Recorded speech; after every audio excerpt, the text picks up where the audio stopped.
Indian രാഷ്ട്രീയത്തിന്റെ കണ്ണും കാതും ഇപ്പോൾ ചെന്നൈയിലെ രാജ്ഭവനിലേക്കാണ്. തമിഴ്നാട് നിയമസഭാ തെരഞ്ഞെടുപ്പിൽ ഏറ്റവും വലിയ ഒറ്റകക്ഷിയായിട്ട് ഉദിച്ചുയർന്നിട്ടും ദളപതി വിജയെ കാത്തിരിക്കുന്നത് വമ്പൻ വെല്ലുവിളികളാണ്. മുഖ്യമന്ത്രി കസേരയിലേക്ക് കേവലം 10 അടി ദൂരം മാത്രമുള്ളപ്പോൾ ഗവർണർ ഉയർത്തുന്ന നിയമക്കുരുക്കുകളിൽ വിജയ് കുടുങ്ങുമോ, അതോ തമിഴകത്തിന്റെ മണ്ണിൽ പുതിയൊരു ചരിത്രം പിറക്കുമോ? ഇന്ന് തമിഴ്നാട് രാഷ്ട്രീയത്തിലെ അത്യന്തം നാടകീയമായ ആ നീക്കങ്ങളെ കുറിച്ചാണ് എല്ലാവരും ചർച്ച നടത്തുന്നത്. തിരഞ്ഞെടുപ്പ് ഫലം വന്നപ്പോൾ തമിഴ് മണ്ണ് വിജയ്ക്കൊപ്പമായിരുന്നു. 234 അംഗ നിയമസഭയിൽ 108 സീറ്റുകൾ നേടി ടിവിക്ക് കരുത്തറിയിച്ചു. പക്ഷെ ഭരിക്കാൻ വേണ്ട മാന്ത്രിക സംഖ്യ 118 ആ 10 അംഗങ്ങളുടെ പിന്തുണ തേടി വിജയ് അലയുമ്പോൾ ഗവർണർ രാജേന്ദ്ര അർലേക്കർ വിട്ടുവീഴ്ചയില്ലാത്ത നിലപാടിലുമാണ്.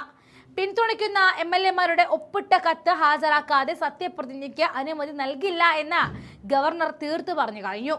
വ്യാഴാഴ്ചയും വെള്ളിയാഴ്ചയുമായിട്ട് 2 തവണ വിജയ് ഗവർണറെ കണ്ടുവെങ്കിലും വെറും കൈയോടെ മടങ്ങേണ്ടി വന്നു. തമിഴകത്തെ രാഷ്ട്രീയ ചിത്രം ഇപ്പോൾ ഒരു മുൾമുനയിലുമാണ്.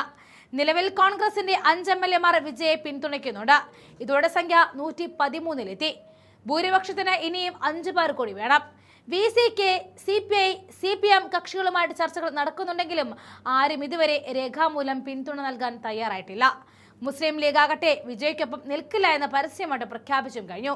തനിക്ക് 6 MLA-മാരുടെ അധിക പിന്തുണയുണ്ടെന്നും സഭയിൽ വിശ്വാസ വോട്ട് തേടാൻ തയ്യാറാണെന്നും വിജയ് ആവർത്തിക്കുന്നുണ്ടെങ്കിലും കത്ത് വേണമെന്ന വാശിയിൽ ഉറച്ചു നിൽക്കുകയാണ് ഗവർണർ. DMK-യും AIDMK-യും ഒരു വശത്ത് കരുക്കൾ നീക്കുമ്പോൾ വിജയുടെ നീക്കങ്ങൾ ഭരണഘടനാ വിരുദ്ധമാണെന്ന് അവർ ആരോപിക്കുന്നു. ഇതിനിടയിൽ BJP വിരുദ്ധ നിലപാടും ഭരണ പങ്കാളിത്തവും ഉപാധി വെച്ചാണ് രാഹുൽ ഗാന്ധി വിജയെ പിന്തുണയ്ക്കാൻ തീരുമാനിച്ചത്. വർഗീയ പാർട്ടികളെ കൂട്ടുപിടിക്കരുത് എന്ന കർശന നിർദ്ദേശവും കോൺഗ്രസ് മുന്നോട്ട് വെച്ചിട്ടുണ്ട്. ഇതിനിടയിൽ തമിഴ്നാട്ടിൽ കുതിരക്കച്ചവടത്തിന്റെ ഭീതിയും പുകയുകയാണ്. സ്വന്തം MLA-മാർ പാളയം മാറുമോ എന്ന പേടിയിൽ AIDMK തങ്ങളുടെ 25 അംഗങ്ങളെ പുതുച്ചേരിയിൽ റിസോർട്ടിലേക്ക് ഒളിപ്പിച്ചു മാറ്റിയിരിക്കുകയാണ്. രാഷ്ട്രീയ നാടകങ്ങൾ തെരുവുകളിൽ നിന്നും റിസോർട്ടിലേക്ക് വഴിമാറുന്ന കാഴ്ചയാണ് ഇപ്പോൾ കാണുന്നത്. പക്ഷേ വിജയ് അത്ര വേഗത്തിൽ വിട്ടുകൊടുക്കാൻ തയ്യാറല്ല താനും. സത്യപ്രതിജ്ഞയ്ക്ക് മുൻപേ ഭൂരിപക്ഷം തെളിയിക്കാൻ ആവശ്യപ്പെടുന്നത് ഭരണഘടന വിരുദ്ധമാണെന്ന് ചൂണ്ടിക്കാണിച്ച് കോടതിയെ സമീപിക്കാൻ ഒരുങ്ങുകയാണ് ടിവിക്ക്.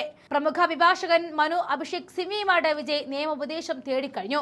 ഗവർണറുടെ തീരുമാനത്തിനെതിരെ നിയമ പോരാട്ടത്തിനാണ് ഇനി തമിഴ് മണ്ണ് സാക്ഷ്യം വഹിക്കാൻ പോകുന്നത്.